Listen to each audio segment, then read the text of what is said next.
The Daily Dribble.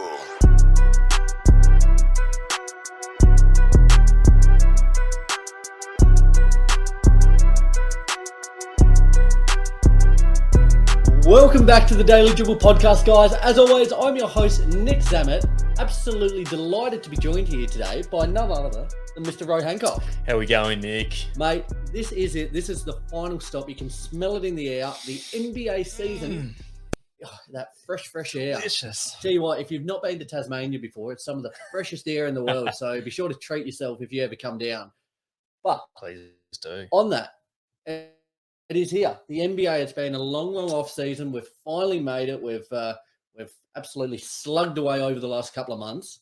But the moment's finally here. How excited are you, Ro? Oh, beyond excited. We were just chatting the other day, weren't we, Nick, that, it feels like it's been an eternity since that Boston Golden State final series. And, all the action that's happened over the off-season has probably made us even more excited for the upcoming season. So it can't come quick enough. Well, I'm delighted. It's like for us, this is, I think we use this reference quite a bit throughout the season, but it is like Christmas to us. Yeah, This is our Christmas opening night. I know our partners aren't as thrilled as we are because it's so all-consuming, the NBA and the NBL going on, but we love it. So we're going on leave for the unforeseeable future. it's as all far part as of our the partners are part of the concerned. process, isn't it? But for us as content creators as well, how good is it? Oh, mate, it's Sometimes incredible. these off seasons, you start to you got to dig deep into the locker bag to keep the content coming, which we've done well. But certainly looking forward to having ball back in our life. Absolutely. Just around the corner, mate. Let's get into it then, guys. A big shout out to the Spotlight Sports Network and The Cover, helping keeping us in the eyes of the public across Australia and the US. Certainly appreciate everything that they're both continuing to do. And just quickly, some exciting news. Now, on these episodes now, we're going to be starting to phase out the NBL content. Why is that, Nick? But with that, starting as of next week, I'm just ironing out the day now. But we've got a secondary episode starting a week from the Daily Dribble podcast, focused purely on the NBL. Dedicated to it. Absolutely thrilled to be getting that one started, recapping all the news, all the, kind of like these episodes, but focused on the NBL. Look to get a few more guests on board and things of the kind. So a lot to look forward to there. And great for us. We're doubling our output at the moment. Yeah, that's exactly what you need. But I think people will be looking forward to that additional episode, particularly dedicated to the NBL, which, as we know, Nick, and as we've continued to talk about, is growing at a rate of knots. Booming. So looking forward to presenting that one to you guys as of next week. So just in terms of our normal housekeeping things, be sure to subscribe, follow wherever you listen to the show, whether that's Apple Podcasts, Spotify, YouTube, iHeartRadio. iHeartRadio, yeah. We're everywhere. LinkedIn, Absolutely. Want to mention it, but had to. Yeah, you got to do had it. to. As well as keeping up to date with all of our socials, Instagram, Facebook, YouTube, Twitter, TikTok. So you get that episode as soon as it drops. We're certainly very excited to bring it to you. For sure. Let's get into this week's episode without further ado, though, because it is a big one.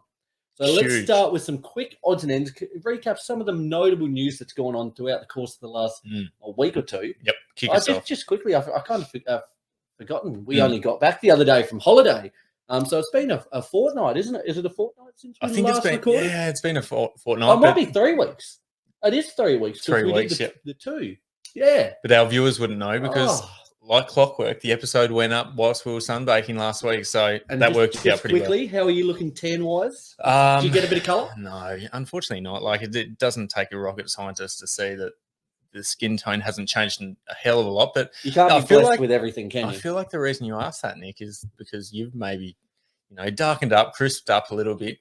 I did a little bit, not as much as I thought I would, but I am feeling a little bit more coloured. Does your confidence go through the roof when you've got a tan? Like, are you a different man? Is it like when you have a fresh cut?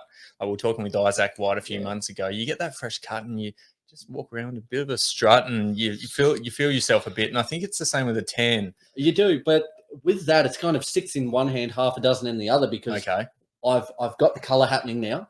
But as I've spoken to you about over the last couple of days and since we got back in particular, I'm feeling a little bit self-conscious at the moment. I feel like I've packed on the pounds as of late. All the food, all the booze. I'm not doing myself any favours here today with this episode on the ciders, but I feel like I've stacked on the kilos here.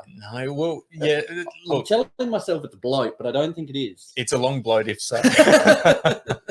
That it is indeed. So, well, hopefully I'll work that off very quickly. Time to do some sit-ups, mate. Let's get into it, mate. We'll start with the news that came out during the week that LaMelo Ball, everything that the Hornets are doing kind of hinges on his shoulders. But the news came out during the week that he's been diagnosed with a grade 2 left ankle sprain.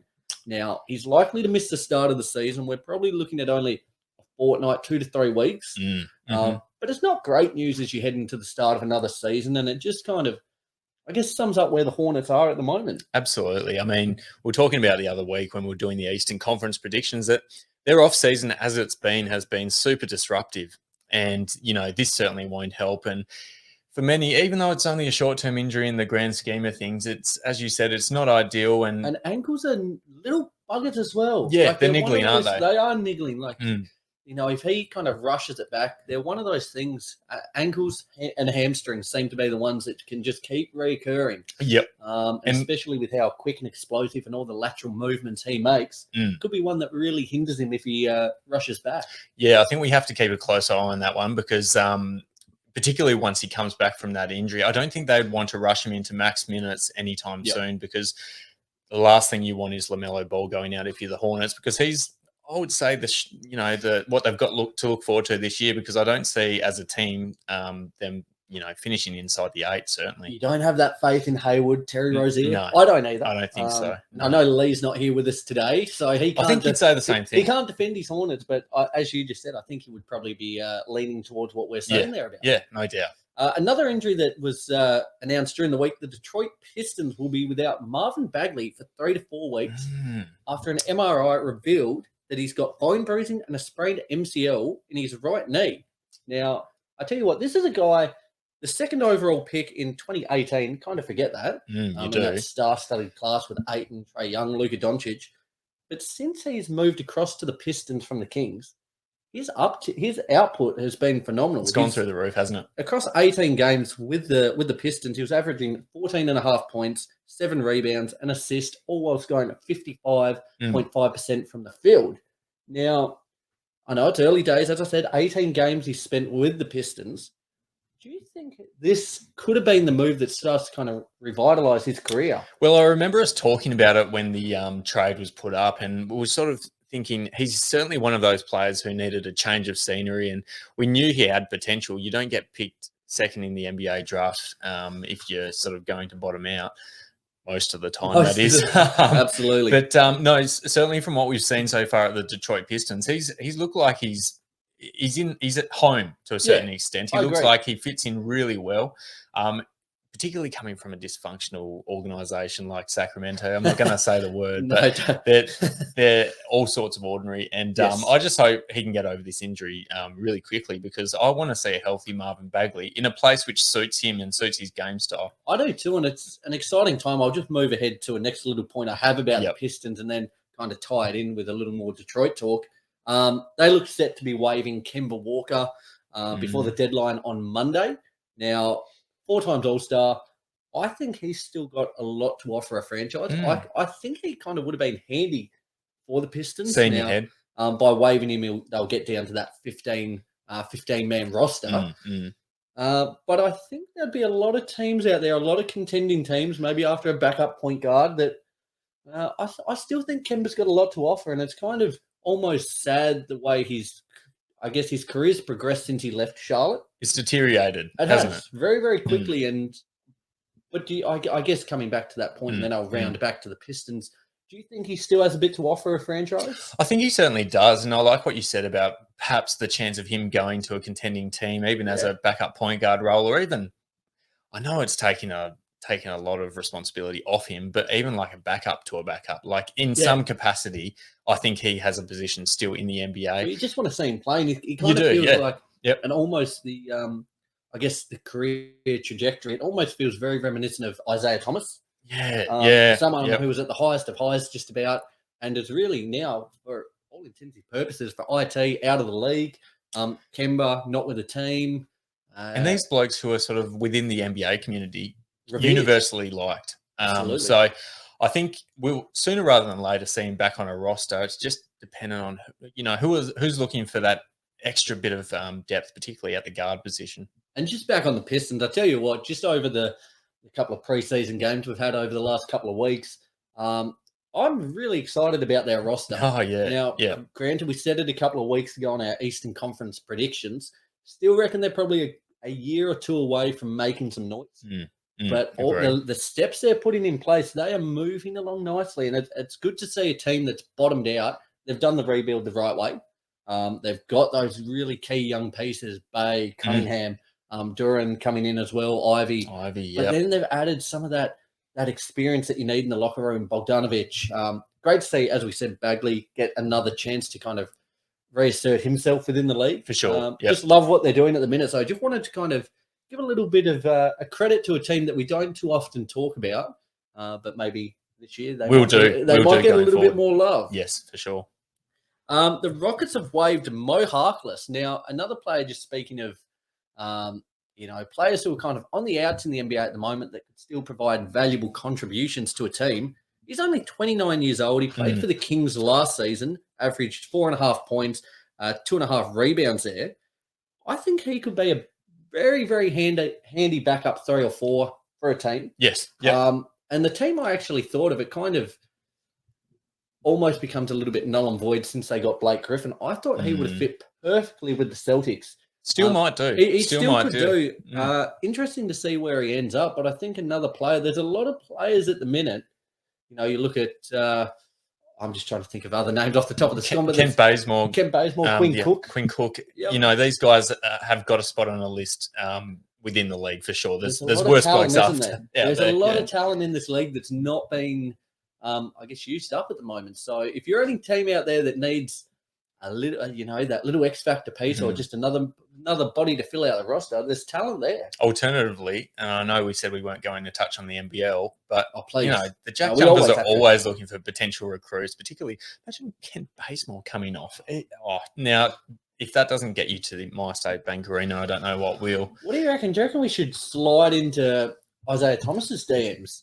Perhaps, yeah. IT, the biggest little man going around. How do you reckon play a little backup point guard role behind Majet there? I don't mind that. I don't mind that at all. I think Jack Jumpers are, inclusive to everybody. We don't discriminate. So I tell you what, imagine the roar of the crowd. I know we only get about 4,500 to 5,000 at MyState Bank Arena, but imagine it's IT coming out. It's a loud 5K though, isn't it? Absolutely. We can speak from experience. My word, you and I are just about the loudest there.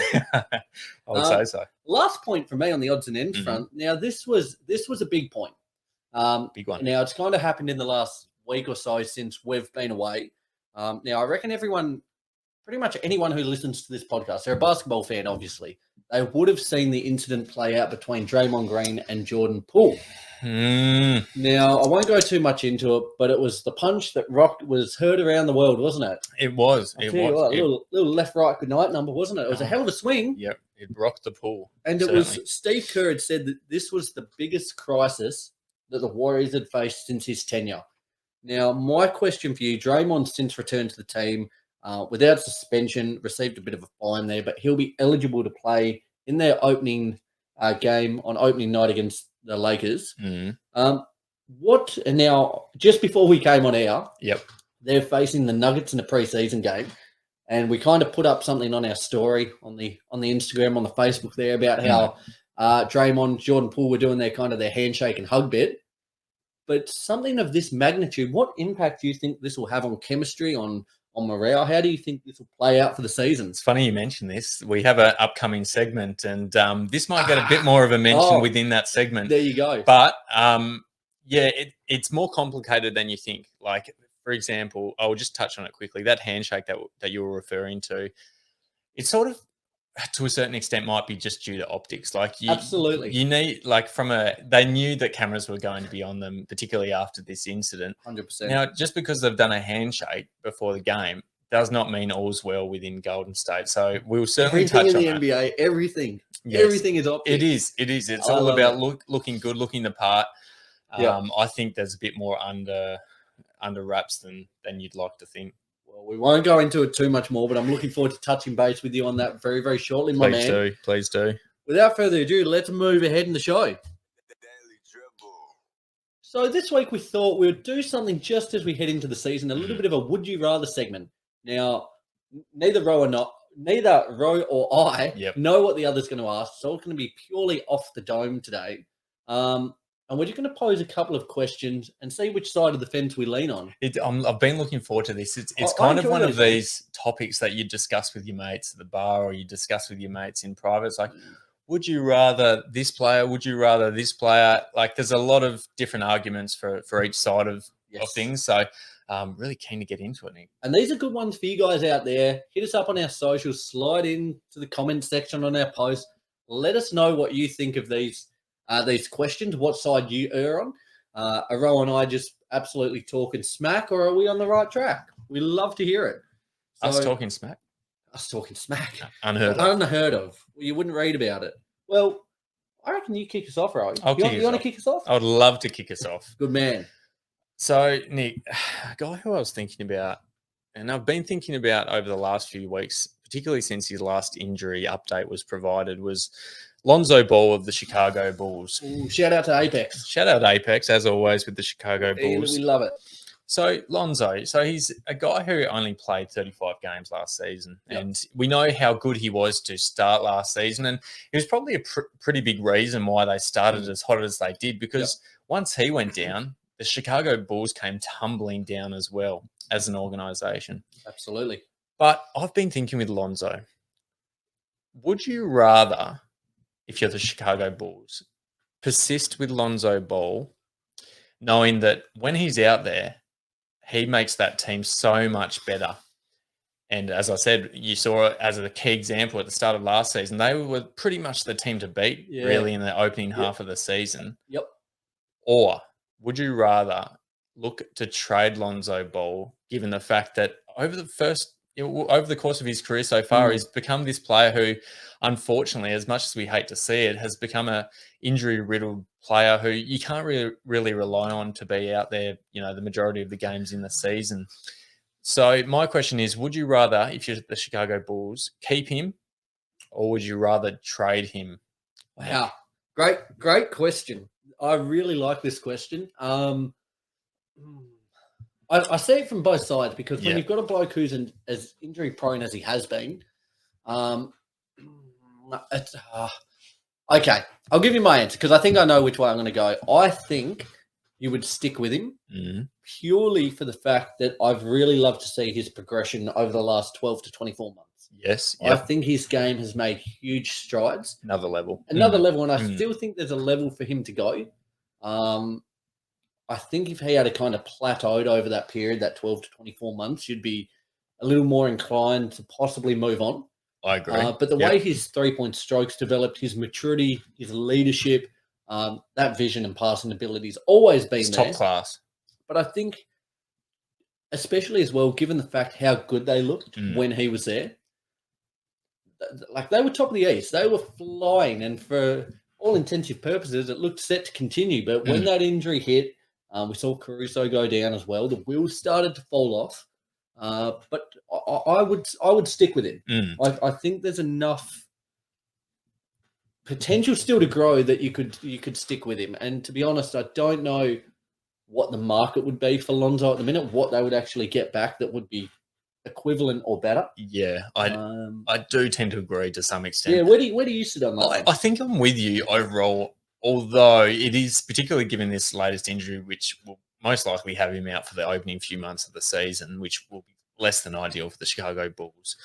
I think it's a very much a wait and see type one, because if you're getting to the half point of the year and these niggling injuries continue, then I think you have to, unfortunately, if you're the Chicago Bulls, start to look for options to trade him for, because as handy as he looks when he's out there, that's the key word. If he's out there, like he needs to be out there to be having an impact. There's no point him, on the sidelines with the bloody crutches or whatever the case might be. Hanging out with Benny the Bull there. Yeah, Benny the Bull on the sidelines, providing the entertainment. But it's a difficult one, because we know how good he is when he's out there. But I've got a question for you then off the back of that, and just tying in with our odds and ends a moment ago. Would you, if you had, either or, pick one or the other, would you go with Lonzo, stick with it? Or would you say, right, let's throw a little curveball, and as I said, just off the back of odds and ends. Yeah. Would you start Kemba Walker? Bring him in and start Kemba. So Could he you, be your starting guard on that team? I don't think Kemba can be a starting guard You on reckon any he's done team as a anymore starter? because Kemba's got the same Injury concerns concerns, as Lonzo, unfortunately. So I think if I'm the Chicago Bulls, I'm persisting with Lonzo, but I don't know how much longer I can persist. Okay, one more question Yeah. on the back of that Lonzo piece. Without, you could go through and write the list and get this pinpoint. In terms of guards within the league, what tier would you have Lonzo? So we're looking at top tier, good all-star level, blah blah blah. Yeah. Like, do you see him as one of the premier point guards in the league? No, Or is he a couple of rungs down? A couple of rungs down, I think it's fair to say. I have no problem in saying that he's one of the better facilitators in the league. I think his 3-point shot has improved, particularly early days last season. But I think just due to the fact that he has had these injury concerns and he probably hasn't been able to, put it out there as often as he would like on a consistent basis. So I think he needs to, get a few seasons together where he's not going to be on the sidelines and he can fully showcase what he's got to offer. Because I think, just touching back on that question, if he can, get over these injury concerns to some extent, I think there's a chance that he could get into that sort of top rung, maybe top 2 tier of point guards in the NBA. And I think he's a real swing piece for the Bulls. Yeah. I think a lot of their success at the moment hinges on him being on the court. First half of last season, again, we don't want to keep touching on it, but it's sort of proof in the pudding when you're talking about this kind of thing. Like, he has to be out there from what we've seen in this current lineup with DeMar in there as well. They need that stabilizer almost, don't they? Yeah. And it's the same when Caruso's in that, when he was in the starting lineup, when Lonzo was out, he brought that as well. Absolutely. But when they lost both, the wheels came off. Well, when you think about the Chicago Bulls, I love Caruso, but there is no one on that Chicago Bulls lineup who is anywhere near as good of a facilitator as Lonzo Ball. Yep. You can't rely on, and you don't want to have to rely on DeMar DeRozan or Zach LaVine to be your facilitators because they're going to be probably the guys who are putting up the points for your team. But when Lonzo's far out, they look like there's a massive hole missing in that lineup. And they'd want to hope that he can sort of regain a bit of consistency and a bit of health. Well, to culminate that one, I will say I'm on the side of keep him. And I agree with you. I reckon keep him, but analyze what happens in that first little period when he comes back. It's a wait and see. It is a wait and see, but I would keep him for now. Yep, good stuff. I'll kick off with my first one. So, Ro, would you rather be coaching in an alternate universe? You've made some different life choices. Here we go. And you've found yourself in prime position to be a head coach. Far out. How do I work my way here? Bloody good work. Good choices, yes. Yeah, good choices. Yep. Hanging around with the right people.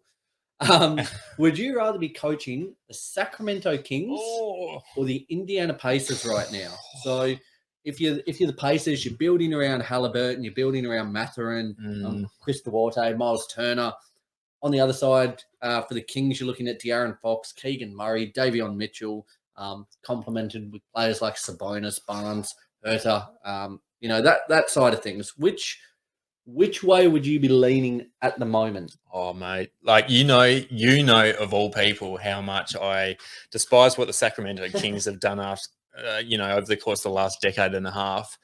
In saying that, you also look at where the Indiana Pacers are right now. And yes, they've got Tyrese Halliburton and Buddy Hield to a lesser extent. But after that, look, I feel like their roster drops off quite quickly. At the moment, Sacramento Kings, you don't like a little bit of Goga Bitadze? He's all right. He's solid. He's good. He was good for my fantasy team late last year. So Brissett. Shout out to Goga. He was really good. Brissett as well. Yes, he was another one. O'Shea. But in terms of top tier talent, they're nowhere near. But do you think so? I'll change the question a little bit. This is your first head coaching role. First head coaching So, role. Okay. Do you think you would be able to maybe mold those players a little bit more as opposed to having, a more established Sabonis, Fox, who thinks he's a bit of a star? Yeah, I see where you're coming from, and I'm glad you reworded a little that bit more moldable, maybe. Yeah. Look, I'd feel equally worried taking over either team. I feel like the fact that Sacramento have been down and out for so long, you're coming into a team which already has an existing losing culture. And we talk about so often how important having a winning culture or having even recent memory of a winning culture is. We look at Golden State, Yep. they had a recent memory of a dynasty, and they were able to sort of work their way back after overcoming a few injuries. Whereas Yeah. Sacramento, far out, mate, they've been a long way off a winning culture. We're talking 15 to 20 years off a winning culture. It's been a long Whereas time. you look at Indiana Pacers, and yes, they've probably got fewer established guys than Sacramento, I think it's fair to say. But I like how you reworded the question, because I think if it was your first head coaching gig and your GM said to you, look, mate, we're going to give you time to improve this roster. Yeah. We're going to give you time to get them on the right page, develop their skills. We're not just going to chuck you out after finishing 11th 2 years in a row, because that's what happens to a lot of these head coaches in the NBA. Indeed. So I think, long story short, I would go with the Indiana Pacers because I think they've got a little bit more to work with. And I think they're a little bit more stable now that they've got in Tyrese Halliburton as this number one guy. Even though I think they're going to be god awful this year, shout out Lee, I think they've got a bit more stability in terms of where they're at and I guess where they're likely to go. Who then, without trying to take you off too much there, across those two teams, who is the best player? Across the two teams? Yep. Out of all the players on either roster, who would you say is the number one guy? I think. Would you say Halliburton, or would you lean still Sabonis at the moment? I really like. I'm high on Tyrese Halliburton. Really high on him. And I guess I'm sort of looking into the future a bit because I think it's going to be a no-brainer going forward. Apart from obviously Delhi on the Kings, who's already miles ahead. But no, I think Tyrese Halliburton is probably the guy. Sabonis is solid, but is he going to reach those absolute superstar levels? Probably not at this stage. He's probably hit his pinnacle. His peak, for sure. So yeah, I'd go with the Indiana Pacers. I think you even though they're a little while still off truly competing, obviously, given the fact that they've gone through the full rebuild, I think they've got a little bit more to work with. And as we said before, I think as long as I had that, vote of confidence from the GM saying, look, we're going to have faith in you, mate. He's backing me in. Trusting your previous record, a high distinguished college career at the NCAA level. I love how we've made the elaborate backstory. Exactly. Where I've been at. Sells the picture. Yes, I can see it. I can absolutely see it. And we've spoken about this before. Would you be let's say at the NCAA level, would you be a suit guy?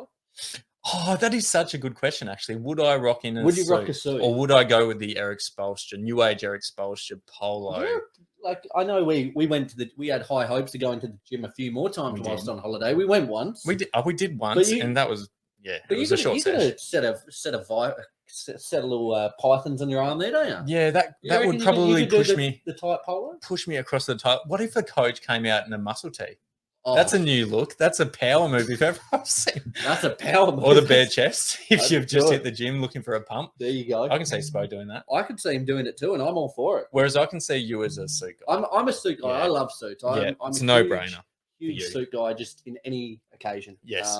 But I guess. Where are you on this whole argument? I'd like to get your opinion. Absolutely, I'll give it to you. If you want it, I'll give it to you. Thanks. I lean towards the Pacers. Yeah. Purely for the fact I think they've got more of an identity at the moment. For the fact that, and it wouldn't be an episode, we wouldn't be speaking about the Kings if I didn't say this at least once. They just seem to wallow in mediocrity. They truly do. Had to do it. I had to do it. I just couldn't help myself. And it kind of goes with the territory now, talking about the Kings. But for the Pacers, they've pretty well bottomed out. Like they did it. They got rid of Warren. They got rid of Brogdon. They got rid of Sabonis. They've pretty much torn the whole house down. They had a vision. And I think this year they're going to be worse, but they're going to be better for it because, hopefully the balls fall in their favor. Get Wembanyama, get Scoot Henderson. They've got a real key piece to put alongside Halliburton there. I just think they've embraced the tank a lot better, whereas the Kings just try and, it's like just doggy paddling. Yeah. Just holding on to survival. Like me in the pool on holiday, just trying to make it to the other side. Doing aquatic underarm, that's it. My staple mark. So I think they're better poised for the next couple of years. As an NBA fan, don't you love to see? And I know we've spoken about it in the past, but don't you love to see teams who actually commit to the rebuild and aren't just wallow? I won't say the word, but they're wallowing in it, aren't they? They are. And they are well and truly wallowing in it. And it's a worse place to be if you're a fan, isn't it? It's a worse place. There's nothing, there's no great way to be a 13th to a 9th or 10th seed. There's nothing good about it. And I would even argue, even inside the 7th, 8th position, like at the end of the day, what is that really achieving? Like in the grand You're not scheme looking of to things? get better, Yeah. which the Kings really haven't. Yeah. I almost think the Sabonis move might have set them back. I think Halliburton was a really good cog for them moving forward in their trajectory, just alongside Fox, Mitchell coming in. So, yeah, I lean towards the Pacers on that one. Yep, I like it. Beautiful, mate. Do you want to fire another little cannon my way? Yeah, so I might touch back on this in the odds and ends. You were asking me about the Draymond Green, Jordan Poole incident. And, you know, for those who have seen it, and I expect most NBA fans probably would have by now, but it was a fairly severe incident in terms of the actual whack that Draymond Green landed on Jordan Poole was significant. And we saw the end result, which was a huge black eye on Jordan Poole's face. And that kind of thing, you have to be a super resilient, strong organization to bounce back from that kind of thing. It's not even like, sometimes it's not even like the individual. It's not even Jordan Poole that has to, he needs to get back on the same page as the rest of them. But the whole team needs to trust Draymond again, because it was something that really put him, I guess, in the bad books with 100%. The entire organization. Yep. So my question to you is, given the fact that this happened, and I guess also given the fact that we're probably on the horizon of the possibility of Jordan Poole signing a long-term contract extension. Yeah. Would you look to trade or at least put Draymond Green's name on the trade table after this incident, given the fact that I think we're talking about that handshake that they did before the game? It's all optics. It's all optics. Yeah. Would you look at putting his name on the trade table, sort of clean slate to a certain extent, also knowing the fact that they've got guys who can come in, young guys off the bench who need more minutes? Yeah. Talking about Kuminga, I'm talking about Wiseman, who have both really looked good. Moody as well. Would you look to put his name on the trade table? Or alternatively, would you look to persist with Draymond, see how it goes to begin the season? I guess it's a core group which have been together for a long time and they've achieved a lot of success, and they've got a really good track record when they're all out there. They do. Would you look to persist with them, including Draymond Green? And I guess at the same time, you have to put the possibility in that the team's going to be a bit disrupted, you would think. And it might even have an impact on Jordan Poole, who's a guy who, if he went on to a starting squad, could be a guy who averages, 23 to 25 points a night. What would you rather? So I'm just trying to think of this. I was just, as you were like speaking about all that, I was just picturing in my head, say the podcast, I'll take it back to us because everything's about us. Naturally. You and we do a little debate segment. I don't like your opinion. I give you a little, you give me a little shove and I come in and just give you a Hail Mary to bang. How are you, bro? Black eye. Okay. This wouldn't go down well, but it wouldn't go down because I'd hit you and I'd run. Because I know if you catch me, you'd belt me. Knock you to next week. Absolutely. Yeah. And I'm just trying to put myself in that perspective, like something like that. If something like that happened, would you be able to bounce back? It's the reason I've asked this, because I have question marks over whether they can or not. I don't know. I think even if you did, things are never going to be the same. Never going to be the same. And I think, especially when you're playing at such an elite level, like you've got to have 100% trust in your teammates. Absolutely. I, to be honest, think there's going to be a moving part here. Yeah. Whether that's Draymond or Poole. For me, I probably reckon as they start to usher in that new era of Warriors, as we said, Poole, Moody, Wiseman, Kuminga, etc., Draymond could be the piece that gets moved. And I think they start to look to that route. And we spoke about it last year that they were in that real funny period of still contending and managing that youth and elevating them. They, as we said, they did it perfectly. They absolutely aced it. They did both. Yeah. I think now as these younger players start to elevate, you can maybe look to get rid of a Draymond. I think he's almost surplus. Yeah, and it probably bounces off this question. It's sort of like a would you rather keep given the situation and given how it's all played out, would you rather keep Draymond Green? He's going to be a defensive player of the year candidate. He's a core part of their squad and has been for a long time, part of success. On-floor general. Or would you rather keep Jordan Poole, who's likely to be top 2, you would think, in six man of the year candidate, still young, still got plenty to offer. If he came into a starting role and you look at, Steph Curry, perhaps career expiring, or not expiring, but like maybe his starting gig expiring over the next, 5 years or so, whatever the case might be. Yep. He steps up into that role. Who would you rather keep? Like, I think is it the age situation that gets you over the line with Jordan Poole? Is it the fact that Draymond's not that old though, is he? He's younger than what I thought. What is he, like 32? Yeah, I guess. 32? Yeah, but I know that's after we get into the 30s. And I think it's almost too big a chemistry blow. And as you said, everything in the NBA and that handshake, it warmed my heart a little bit. Yeah. But after you look past that initial, the optic side of it, I think there's more going on. You don't just, after a couple of days, bounce back from something like that, getting a black eye, pretty much getting knocked into next week. If you're an NBA fan, particularly if you're a casual NBA fan and you're looking at that on Bleacher Report or whatever, and you think that situation is resolved, you've got another thing coming, because that situation is still brewing, and I think there's plenty to play out. You don't even have to be within the four walls of the organization. Like, sometimes I hate speaking on this kind of thing because it's like, how would you know? But at the same time, you got to think, as you were saying, what we saw him get belted. He got absolutely rattled. And as you were saying, like, you bring it back to your own personal situation. What if one of your mates punched you in the face? You'd never be able to, even if you were on friendly terms with him, again, in quotation marks, you would never be able to look at him the same way or work and trust him in the same way as well. So I think there's plenty to play out. I lean towards keeping Poole. Before I get your thoughts on that, I'll transition then to a 10-round match. Would you rather see a boxing match or a UFC 5-round fight? What would you rather? Between the two of those blokes? Give me what you would like to see and then who's the winner.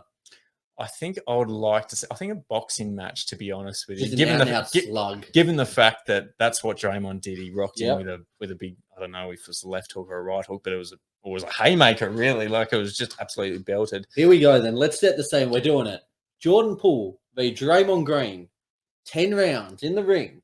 Who you got? Is it going the distance, or what round's the stoppage? I think Draymond's got the 1-0 record, so I think he's got I'm backing Draymond at the moment. Is it going deep, or is he getting an early knockout? I think Poole's coming back with a bit of aggression, a bit of a revenge type mode.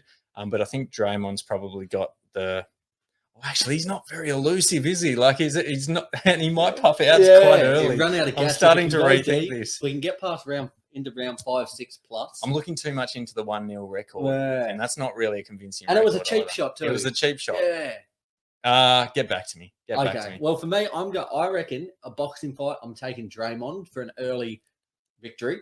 If it goes into the octagon, UFC, I can just see bloody Jordan Poole flying in, like flying knee to the chin, just big KO. I'm with you. In the UFC, I'll take him. In the octagon, in the ring, I'll take Draymond. He's a bit lighter, Poole, isn't he? Yeah. I agree. A bit of a difference in weight classes there, but it'll be a hell of a fight. Absolutely. For you, Ro, would you rather keep Poole or Draymond there? Well, look, I think they can probably coexist at this current stage. They can probably afford to persist with it, see how it goes. It's kind of a similar situation in terms of, do you want to persist with it for the time being and see how they go at around the halfway mark of the season, see if they've recovered from it? Because it'll be playing as like dog balls to see if they've actually overcome this situation in terms of their overall win-loss record. If they're struggling and those blokes, or at least one of those blokes, are down on their usual output, then maybe you do have to offload him. I'm comfortable with saying at the moment that I would probably keep him just to keep a bit of stability within the organisation. But you got to look at the track record as well, don't you? Like, that's there's some weight. Yes.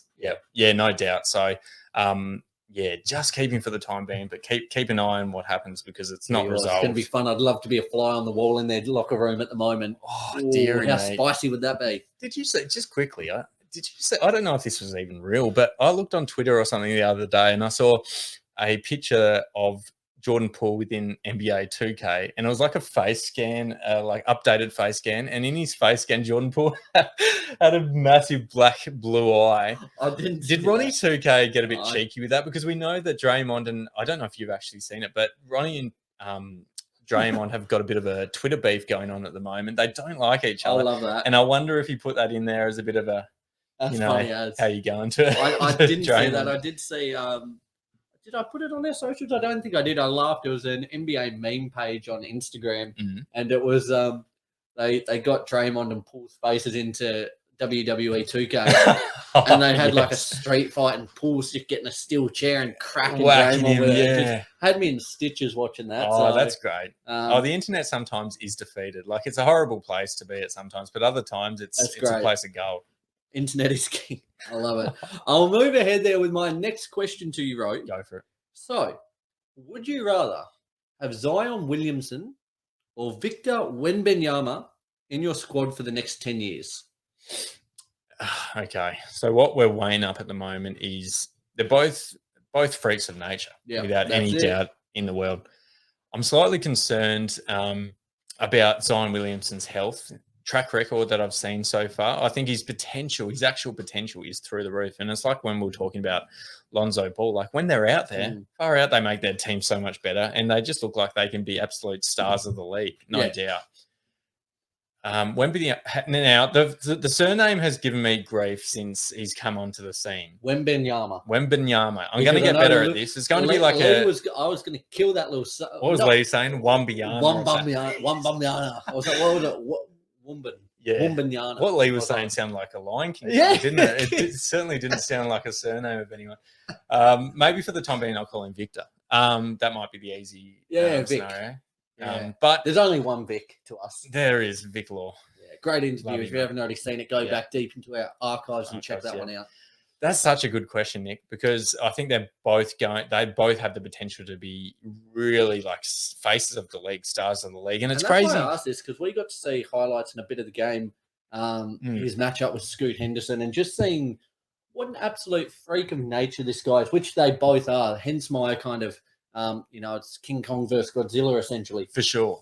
I think Victor's probably my pick at the moment, to be honest with you, given the fact that I'm still slightly concerned about Zion's health status. And I feel like I really hope it doesn't happen. And I hope I'm wrong, but I feel like he could become one of these guys who has wasted potential just due to the fact that he might be on the sidelines more than you'd like to see him. And it's a big call because, It is a big call. At the end of the day, Victor hasn't played one game in the NBA league. And Zion, when he's been here, he's had a season where he's averaged 27 and he's looked incredible. He made it look easy. He has done that. But you also look at Victor, and he is an absolute cheat code of a human being. Like they've been saying that he's the highest rated, and I know they say it really regularly, but this is the true one, that he's the highest rated prospect, I would say, since LeBron James in 2003. We're recording this on a Saturday. We got home from our travels on Thursday night. Yep. Friday morning, a little catch up with Mumsy there. Shout out to Mum. Yep. Shout big out. listener of the show. Having brekkie, and she even said to me, "Oh, have you seen this guy talking about when?" Did she pronounce the surname correctly? No, I kind of I had was about to to say speak a name, and she's like, "Yeah, did you see him? Having to crouch to get through airport security and all this, It's a blah blah big blah." boy. And the fact that even someone who doesn't really care about basketball, everyone's just gravitating towards this guy because For it is sure. almost like I don't want to say a freak show, but it's almost like a carnival attraction. It Like is. it's just something that's not been seen before. He the way he plays, and I know he's not in the NBA yet, but what we've seen of him, the way he plays, he looks like a taller Giannis, which is just absolutely ridiculous. Giannis with a probably more consistent three ball. I was about to say his three ball. Yeah. God damn, he was like step back corner threes, just crossing blokes over. crossing blokes over. He's going to be unstoppable. And I just think I'm looking at this from a pure like potential. Yeah. I think both of their potentials are through the roof. They're up in the clouds, gone out of orbit. But I think Victor, just from what I've seen prior to his time in the NBA, it just looks like he could be absolutely anything. And That's at his scary, best, isn't he it? could probably be like a Giannis type with a bit more versatility even, which is just absolutely absurd. It's scary that this bloke doesn't even really need to jump to dunk. Like, Yeah, that's he so doesn't, sick. does he? But How tall is he? Is he 7'4"? 7'4". 7'4", I think. Don't Stop quote it. me on that. But I might even be a little bit more 7'5". And He can you makes imagine? Chet Holmgren look small. He does. Well, that picture with him standing next to Rudy Gobert, and he made Rudy Gobert seem like a bloody midget. Yeah, It's that's just so sick. Unreal. But yeah, what are your thoughts? Well, this was as I like posed this question and wrote it down, I was like, oh, which way do I lean? I think, damn it, I find this so hard because they're both. Honestly, if you look at the top prospects over the course of the last 10 years, they're 1 and 2, you would say. Yeah. Yep. I'm going to say Zion, just for the fact I've seen what he can do at an NBA level already. It's a big one. And he's so dominant. I might have lent more towards Wembanyama before Chet Holmgren got injured. I'm a little bit concerned when you're that tall. I just feel like the margin for error, if he goes up and falls, it is a long drop. It is a long way down. I know we get nervous when we say Ja Morant go up and fall to the ground, but if this guy gets up, shit, like it's like someone's taken an axe to a bit of a tree there, like timber. Yeah. So that makes me nervous. I think they're both going to be unstoppable forces, but just purely for the track record and. I'd lean towards Zion at the moment. Isn't it funny, though, like when we're talking about these guys, we automatically as NBA fans go to what the downside might be, like with this kind of thing. Like I was talking about, Zion's injury record so far hasn't been ideal. He was out for the entirety of last season, has an injury-riddled start to last season. You were saying, what if Victor comes tumbling down and, it cruels his career forever? Like it's you could see a world in we're sick people, NBA fans. If he's in the threes, you could see, depending on what team he goes, a world in which he drops like 25 plus points in his first rookie season. Yeah, well, no doubt. Then the GOAT talks from year one. You can see GOAT talks starting to like come to fruition. The way that I see it is, yes, he doesn't have muscle, or he doesn't have as much muscle as he's likely to put on throughout his career. Yeah, we've seen like Giannis just on that comparison. How he bulked up. He's a goddamn monster now. One of the reasons that I think he's going to be unguardable from day dot is because he doesn't have to rely on his weight. He doesn't have to. He's not one of these 7'4" blokes. That sounds ridiculous. 7'4" just so sick blokes who comes in has to back down an established veteran in the league and has to work his way in the paint. He's a guy who can just absolutely create havoc for these other big men around the league from outside the arc, which is a huge problem and a huge headache for opposition coaches and players alike. Because I think difference with Giannis, isn't it? It's taken him a bit of time to establish where he's got it. And Giannis took a while to get going. He wasn't a superstar from the get-go. So even if Victor came into the league next season and he starts off quite shaky, I think the potential still, given his height, given his skill set, given everything that we've seen of him so far, I think he's likely to be, like he has the potential to be the face of the league. And it's crazy to say that given he hasn't even played a game yet. I know. How sick's that? Oh, it's ridiculous. It's exciting. And we've said it before, this kind of, I'm going to say a line that we've said before. It's sad to see almost the I guess the passing of the torch, seeing the LeBrons begin to phase out, Chris Paul's, KD's, Steph's, et cetera, getting onto that back nine now. But the talent we have coming through, the Lucas, the Trae Youngs, the Zions, the Ja Morants, the Wembanyamas now, Scoot Henderson, goddamn, the talent that's progressing through is phenomenal. It's one of the reasons that you have to love basketball, because this happens regularly. Like particularly when you've got a guy who's the face of the league. Like you look at MJ. MJ was the face of the league. Well, you even look before that. You look at Magic. You look at Larry Bird. And then MJ took over. Then Kobe and Shaq took over. And then LeBron. Yep. And now we've got a whole range of guys who have the potential to take over. I think the league's in really, really good hands at the moment. Good for us. Great for us. Good for you. Keep the content good for coming. us. Good for everyone. Love it. We're going to do a bit of a double up here because I've got another one regarding Zion Williamson. Bang. In a similar vein. But I'm just curious, given the fact that he has had such a injury-riddled start to his career, Zion, and we were talking about how he had the entirety of last season out, and it is a concern this early on in his career. If you were the Pelicans, would you rather have sort of like semi-regular resting period for Zion Williamson to ensure he stays healthy long term, which might come at the cost of their regular season record. They might not perform at their capacity, given the fact that So they like won't be Kawhi load management similar. situation. Okay. Yeah, with like it. that. Yep. And yeah, you would have to take into account that they're not going to be at 100% on a semi-regular basis as long as he has games off. Or would you rather try and play him really, given the fact that he looks probably as physically healthy as he has in some time? He's certainly toned up compared to where he was last season at times. Would you rather try and play him as much as possible, see how he goes? Obviously, the Pelicans, if all goes well, will be looking at full strength. At full strength, you can see the Pelicans finishing, around the third, fourth, fifth mark. I honestly believe their range, if everyone's healthy throughout the season, is probably top four. Is one to maybe 6. Yeah, and that's saying everything. That's how high I think that. I honestly would not be surprised if they're healthy and fit and firing if they finish the 1 seed. Well, look, the potential's through the roof. Potential's through the roof. Their starting 5 has as much talent. Or has. So what do we got? We got CJ. We got Ingram. Brandon Ingram, who's on Herb that. Jones. Yep. We got Zion, and we got Valanciunas. That is an extremely solid starting 5 with plenty of upside still to come. Plenty of depth on the bench as well. Plenty of depth. That's fantastic. So basically, what you're weighing up is the fact: do you want to be less than 100% semi-regularly throughout the season, and your win-loss record probably suffers to it as a result of that, but you've got a healthy, or more likelihood of a healthier Zion long term? Would you rather the win-loss record throughout the regular season probably improving, given the fact that he's out there, but the likelihood of him getting another injury due to the fact that he's playing so much? Yeah. Because they're always long seasons, but we've seen so far that he succumbs to injuries probably more than the average player. Yeah. Yeah. No, for me, I think this is pretty, for me, this feels easy. I would be more cautious with him. I would look to preserve him more for the playoffs. I think their squad, even we saw what they were able to take up to the number 1 seeded Phoenix Suns.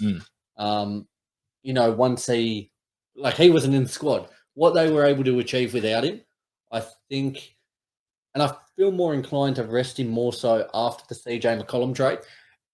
Is it because they've got the existing track record, without him? The track record's there. And I think having him is just a bonus. I think that, regardless, I would say they're going to be in the playoffs. So I think when push comes to shove, you want him healthy in the playoffs. If that means taking a few nights off in the regular season, so be it. It's like a Kawhi situation. You don't mind resting him because PG, Reggie Jackson, their plethora of other players are going to be able to carry them to a playoff berth. Yes, yeah. But when you really want him there, he's going to show up, and I think the same bears true to Zion. And I don't know about you, but I think particularly given the fact that these days the NBA has included the play-in competition, I think even if they finish, hypothetically, even though I think even without him, they probably finish with inside the 8, even if they finished around that 9-10 mark, they're still in the picture. And if that's when you've been a team coming up and you're in the play and you've busted guys. Let's say, just for the purpose of the conversation, a Sacramento Kings. They finish the 10th seed. They get matched up against the ninth seeded Pelicans. They just completely bottom out and they finish 9th. Imagine the Sacramento Kings coming up against that squad. Boys better go back to Sacktown, even with Delhi, and that's saying something. They are going to get absolutely sacked-tapped. Yes, absolutely. Zion's going to shit on them, no worries at all. To be honest, I think they're one of the best starting 5s in the league. Without doing a whole ranking chart of it all, they are up there with one of the best. So for you, it's a bit of a no-brainer. I would preserve him. Yeah, and I think I'm with you.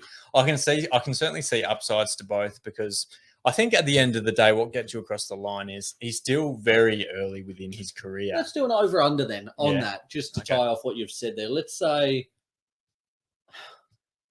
not an over-under. I reckon if he plays 60 games, so 75%, just tick under, that's awesome. I think I'd be happy with that. I reckon that's a big win. Particularly coming off a season where he didn't play any. Yeah, that's no injury. So if he has a healthy season, if he can play 75% to 80% of games, I reckon happy days. I'm with you. Yep. 2 thumbs up. Beautiful. Let's push ahead. I've got another one here for you, and it's one I know we spoke about it a little bit off air. I'll Mm. ask it nevertheless because we had our conversation after I wrote this down. But would you rather play Russell Westbrook as a starter or off the bench? Now, this comes off the back of what Darvin Ham did today in their preseason game against the Kings, which they got absolutely pummeled. They were down by, I think, 39 at three-quarter time. Yeah. Preseason, I know, but nevertheless, not great for the optics that we so love. But so they started Westbrook off the bench. Now, and this is a point that Ham, they've spoken about looking to maybe play him almost as a quarterback off the bench. Yep. Let him play freer, let him play faster, let him have to not worry about playing off ball as much because the ball's going to be in his hands on the second unit. For sure. Where do you sit on this one? Do you think start Westbrook or bench Westbrook?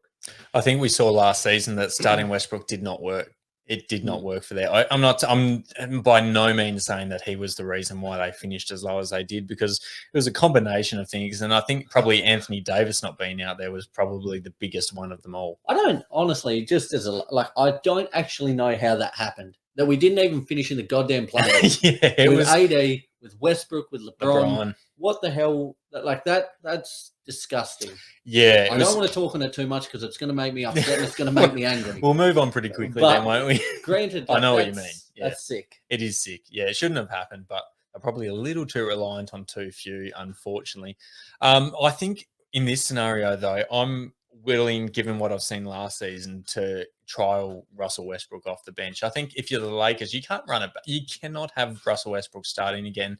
And we know we always speak with Russell Westbrook about what he's achieved in his career. He's a MVP. He's a guy who's averaged triple doubles in multiple seasons, and that's all well and good. But that isn't the Russell Westbrook that the Lakers need to succeed. I don't think he's the guy who should be starting for them. And we saw, I think Darvin Ham got asked before or after this game, what is with this Russell Westbrook role? And he said it's not a demotion, it's a realignment.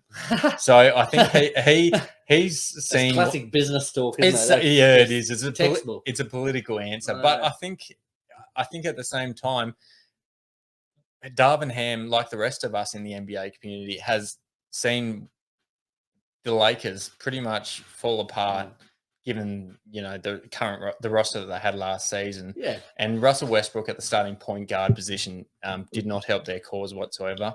I think Russell Westbrook coming off the bench will be great. I think him leading that second unit, he will absolutely destroy, at least from an athletic and from a runs on the board standpoint, the opposition point guard in most cases, the team that they come up against. So I'm really happy to see him come off the bench. If he has, and it still might play out that he starts some games this year, but I think more often than not, I want him to start on the bench, and I think that's what the Lakers need going forward. I'm really interested to see what you think, though, as a Lakers fan. For me, I think I always go to say Russell Westbrook. Russell Westbrook, I think almost gets hated on too much. I think he's almost the scapegoat a lot of the time, and I just don't know if that's the way he conducts himself, whether the public's got this perception and it's just... Why do you think that is? Why do you think that perception has been created? Because there was a point in time where he certainly wasn't the scapegoat. Was it because he's had such a sudden drop-off in performance? But his stats, if you look at his stats, are still right up there. Yeah, I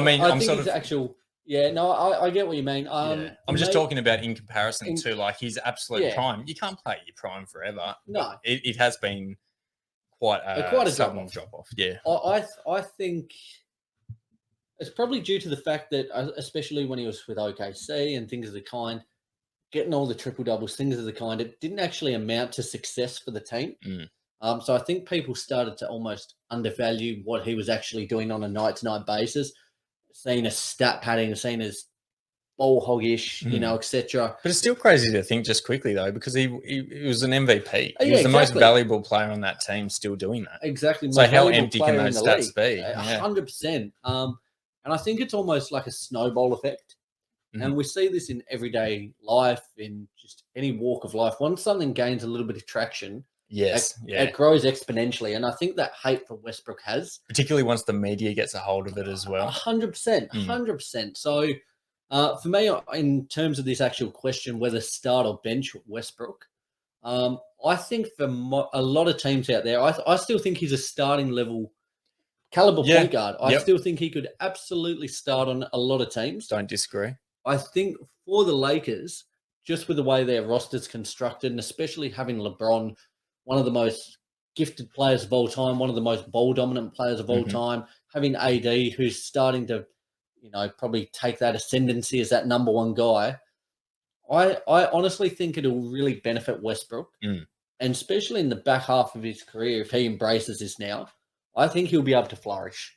I think having, as I said, and what Ham said, wanting him to play freer, wanting him to play faster, not having to worry about playing off ball as much. Yep. I think it ties in perfectly with Westbrook. He's still going to get ample minutes. It's kind of like Tyler Herro. He's coming off the bench, but he gets everything and anything he wants. Yeah, he does. I think Westbrook could kind of be similar. And as Ham said, playing that kind of quarterback role for the second unit, he's going to be able to set the tempo, set the pace, bring that intensity. And I think that's something that the Lakers need. It's going to enable on the starting side of things, LeBron to have more touches, AD to have more touches. All those guys, they're not going to have to share the ball as much and be so, kind of pass-first orientated. And don't get me wrong, that Pat Bev acquisition was huge, and I think it will be huge for them. But if you're an opposition coach, how concerned and worried are you when you see Russell Westbrook as a starting PG off the bench as opposed to Pat Bev? I think Russell Westbrook's going to create headaches off the bench. And if he starts off the bench, he could be like a 6 man of the year candidate easily. Without a doubt. Yeah. Absolutely. I tell you what, look at the odds there. I reckon that could be a real sleeper pick. That might shorten up. Yeah. But I think bench him as well. And I think it'll be for the best of him and for the team. Yep, I'm with you. Beautiful, mate. Here's one for you.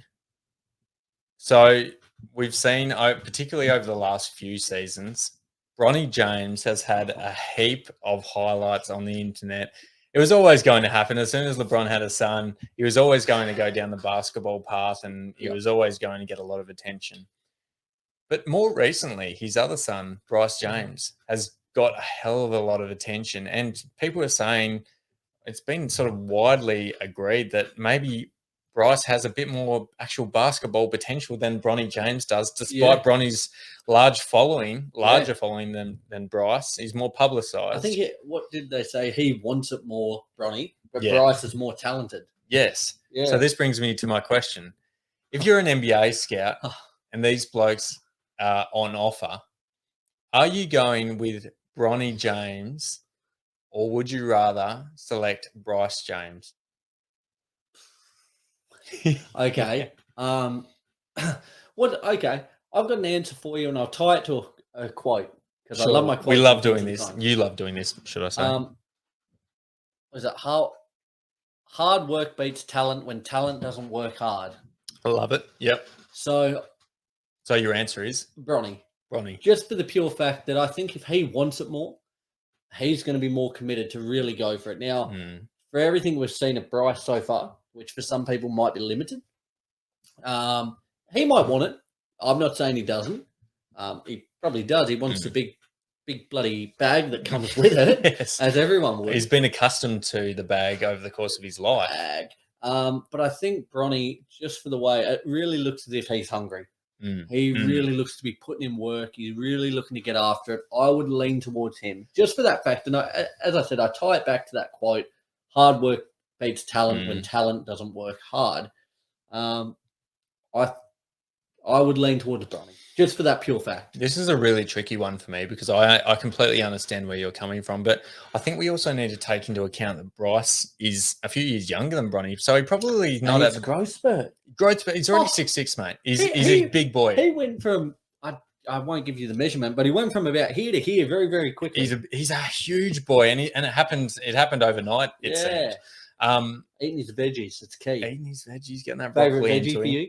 Favorite veggie, potato. I was about to say it's a hack answer. It is. I was going to say that as well. It's a real beige, basic answer, but that's mine.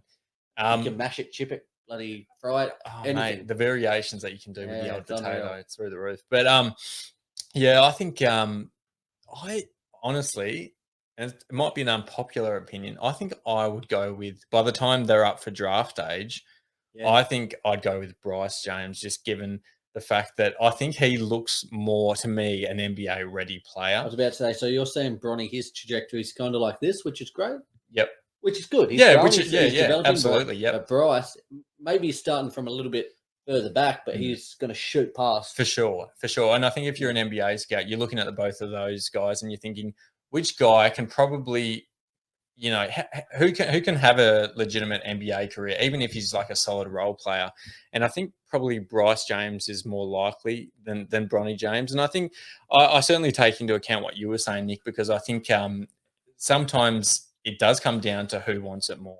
And I think at the current stage, Bronny James probably does want it more, but he's also a bit older and a bit closer to the reality of that happening. Yeah. Once Bryce James gets to, you know, draft age, with a few more years of playing under his belt, I think he's already above where Bronny would likely be taken in the draft. And I think you couldn't ask for a better coach, could you? You honestly couldn't. Far out. You've got arguably the greatest player of all time. Michael Jordan fans might not be happy about that one, but you've got arguably that player as the guy who you've been looking up to for your entire life. And I tell you what, I'd love to see them face up against each other. Mate, it'll become a reality very, very soon. Yeah, I'm with you. That's a tricky one. Far out. It is a tricky I'd love to know what people think on the We might have to put that up as a poll. Who would you rather have going forward? Would you rather have Bryce James or Bronny James? Who you got? Let us know. People would probably know Bronny James more, given his following. Yeah. I was checking before the pod. He's got about over 6 mil followers, whereas Bryce has got one bit over 1 mil. So more people know about Bronny. What a pleb. Only 1.1 1 million mil. followers. What a loser. Who would have thought? Wow. But that's a tough one. Mate, I tell you what, I've had an absolute blast doing these. It's been great. We agreed with a few, we disagreed with a few. Heap of fun. Guys, as always, be sure to let us know what you thought of these questions, these who would you rather or would you rathers. Did we get it right? Did we get it wrong? Let us know your thoughts. We love hearing them, don't we? Oh, absolutely. Always open to talk ball with you suckers out there who listen to us. Even if you rip into us, which a few of you do, but we love it. We can take it on the chin, as always. We can, we can take it. We'll serve it right back. I was about to say the box of tissues beside the bed, crying at night. Oh, they hate it. They don't like what we're saying.